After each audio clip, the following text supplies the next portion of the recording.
Selamünaleyküm öncelikle herkese. Bakın, bir insanı güçlü yapan aklı ya da kasları değil, kalbindeki sevgidir. Çünkü sevgi varsa insan yorulsa da devam eder, kırılsa da yeniden ayağa kalkar.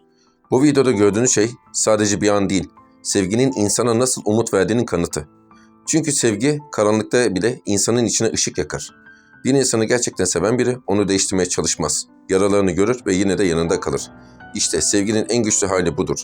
Hayatta herkes konuşur ama sevgi sessizken bile hissedilir. Bir bakışta, bir dokunuşta ben buradayım diyebilmektedir. Ve insan bazen onda hissettiği sevgiyi bile özler. Gerçek sevgi insana dünya unutturur ama yokluğunda dünya başına yıkar.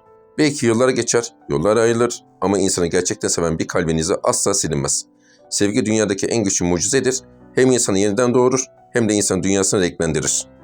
Dinlediğiniz için teşekkür ederim. Bu videoyu paylaşarak daha çok kişinin kalbine dokunmaya var mısınız?